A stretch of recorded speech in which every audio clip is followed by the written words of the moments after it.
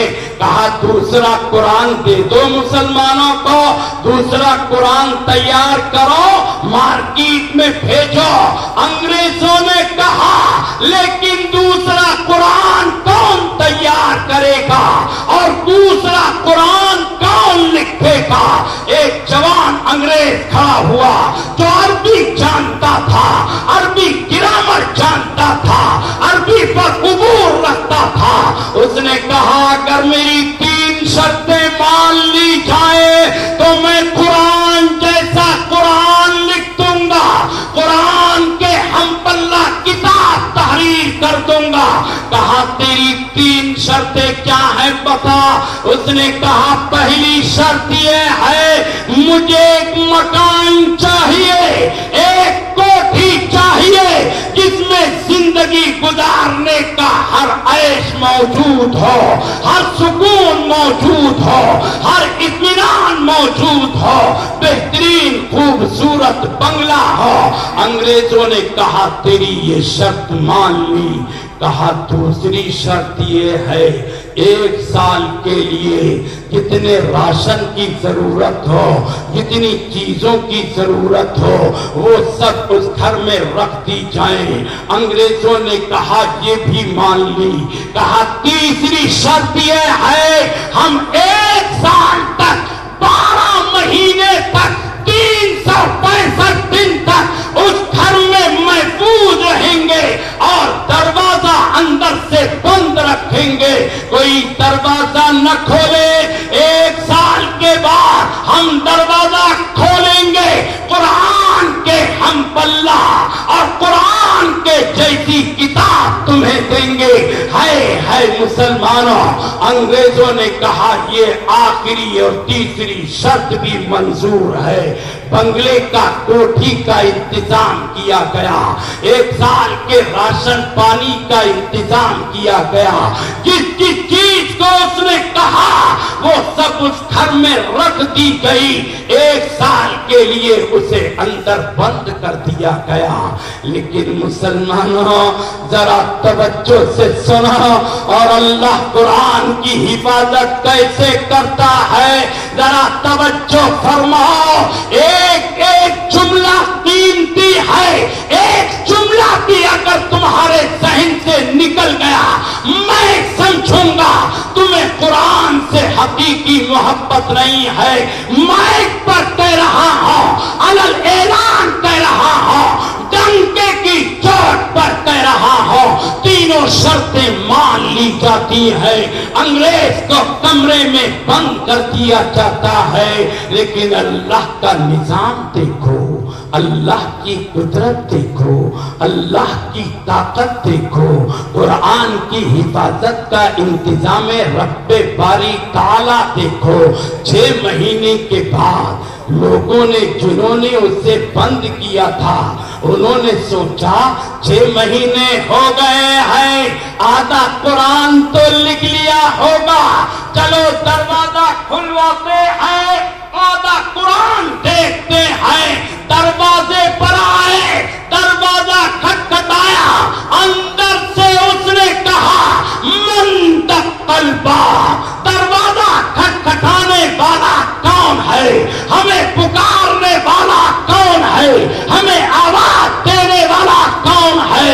انگریزوں نے کہا جس نے تمہیں بند کیا ہے، تمہاری ضرورتوں کا انتظام کیا ہے، وہی تمہاری چوکھٹ پر دروازے پر آئے ہیں۔ دروازہ کھولو، دروازہ کھولا۔ جنہوں نے بند کیا تھا انہوں نے کہا 6 مہینے ہو گئے ہیں، ہم چاہتے ہیں دیکھیں تم نے کتنا قرآن جیسا کلام لکھا ہے۔ ہے اور قرآن جیسی کتاب لکھی ہے، وہ اندر گیا، کاغذ اٹھا کر کے لایا اور قلم اٹھا کر کے لایا، اس نے جو کہا سنو اور قرآن کی عظمت کو سمجھو اور قرآن کی حفاظت کو سمجھو۔ اس نے کہا 6 مہینے میں نے پوری کوشش کی کہ قرآن جیسا قرآن لکھ سکوں، قرآن جیسی کتاب لکھ سکوں۔ مجھے عربی گرامر پر عبور حاصل ہے، میں عربی بہترین جانتا ہوں، لیکن پیدا کرنے والے کی قسم میں قرآن جیسا قرآن تو کیا لکھتا۔ 6 مہینے میں قرآن جیسی ایک آیت تحریر نہیں کر سکا۔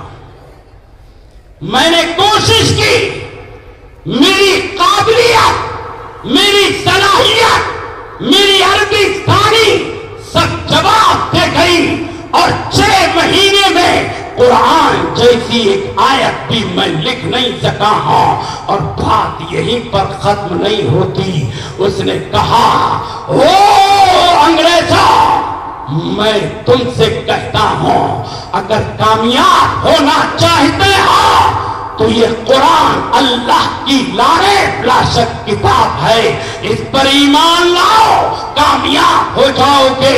میں تمہیں گواہ بناتا ہوں، میں قرآن پر ایمان لاتا ہوں، نبی پر ایمان لاتا ہوں، اللہ پر ایمان لاتا ہوں۔ اور اس نے بلند آواز سے پڑھا لا الہ الا اللہ محمد الرسول اللہ، کلمہ طیبہ پڑھا، زمین پر گرا، لوگوں نے دیکھا تو اس کی روح قفس انصری سے پرواز کر چکی تھی اور وہ موت کی آگوش میں پہنچ چکا تھا۔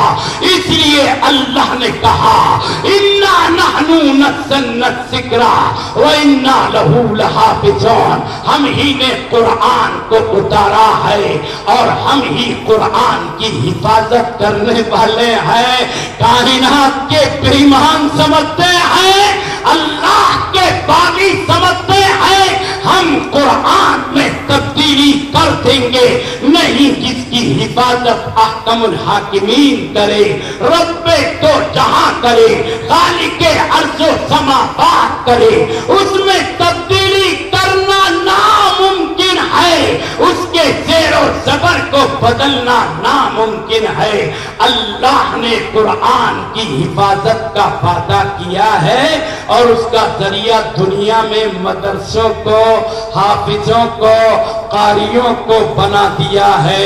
اس لیے اچھی طرح سمجھو ان حافظوں کا مرتبہ کیا ہے، ان کی قدر و منزلت کیا ہے اور ان کی اہمیت کیا ہے۔ تاریخ میں ایک واقعہ تحریر کیا جاتا ہے، ایک گاؤں ہے جہاں کوئی مدرسہ نہیں ہے اور کوئی مسجد نہیں ہے۔ اللہ کا ایک بندہ آگے بڑھتا ہے، ایک مسجد اپنی جیب خاص سے تعمیر کرتا ہے، ایک مکتب مدرسہ تعمیر کرتا ہے اور کہتا ہے کسی سے چندہ نہیں لوں گا، اکیلا مسجد مدرسے کا خرچ اٹھاؤں گا۔ اکیلا مسجد مدرسہ بنا کر کے چلا رہا ہے اور اخلاص کے ساتھ چلا رہا ہے۔ اللہ اس سے اتنا خوش ہوا، ہفتے میں 1 مرتبہ یا 2 مرتبہ یا کبھی 3 مرتبہ اسے اللہ کے نبی کی زیارت ہوتی ہے، اللہ کے نبی کا دیدار ہوتا ہے، پیغمبر کو اپنے خواب میں دیکھتا ہے۔ نبی نے کہا، پیغمبر نے کہا، آمنہ کے لگتے جگر نے کہا، وجہ تخلیق کائنات نے کہا، جس نے خواب میں مجھے دیکھا اس کا خواب سچا ہے، اس کے خواب کے سچا ہونے میں کوئی شک اور شبہ نہیں ہے۔ لیکن متولی صاحب مسجد مدرسہ بنانے والے ایک دن دوپہر میں مسجد میں آئے تو بچے جو تھے مدرسے کے مسجد میں کچھ شور وور کر رہے تھے. متولی صاحب کو غصہ آیا. انہوں نے ایک طالب علم کے چہرے پر چپت مارا, تھپڑ مارا اور کہا تمہیں شرم نہیں آتی, مسجد میں شور کرتے ہو, اللہ کے نبی ناراض, اللہ ناراض. اسے خواب میں نبی کی زیارت ہونا بند ہو گئی.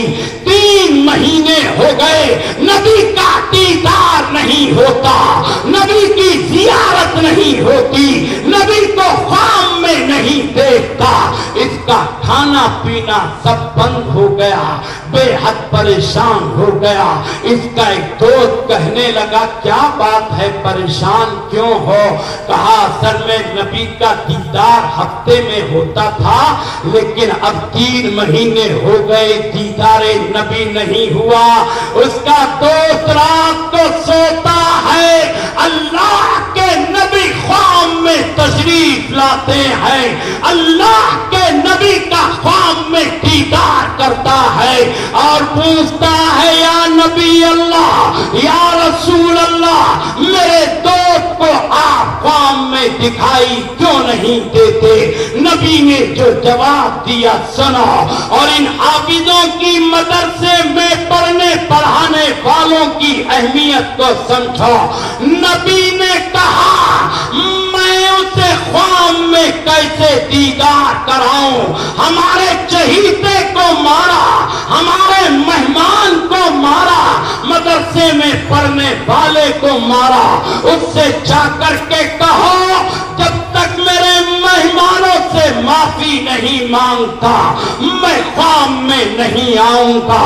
صبح ہوتی ہے یہ دوست کے پاس پہنچتا ہے, خواب کا سارا قصہ بیان کرتا ہے. متولی صاحب مدرسے میں آتے ہیں, حافظوں سے, طلبا سے, نبی کے مہمانوں سے معافی مانگتے ہیں. او مسلمانوں ذرا توجہ سے سنو, رات ہوتی ہے, متولی سوتا ہے, نبی خواب میں تشریف لاتے ہیں, نبی کا دیدار کرتا ہے.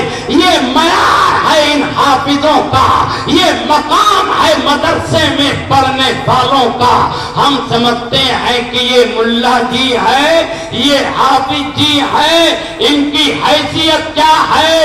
او مسلمانوں سنو, دنیا کی ڈگریاں ایک پڑھنے میں رکھو اور حافظ قرآن کی ڈگری دوسرے پڑھنے میں رکھو. مجھے قسم ہے اس ذات کی جس کے قبضے میں میری جان ہے, وہی پڑھنا جھکے گا جس میں حافظ قرآن کی ڈگری رکھی ہوئی ہے. اس لیے کہ حافظ قرآن نبی کے مصلی کا وارث بنتا ہے, نبی کے منبر کا وارث بنتا ہے.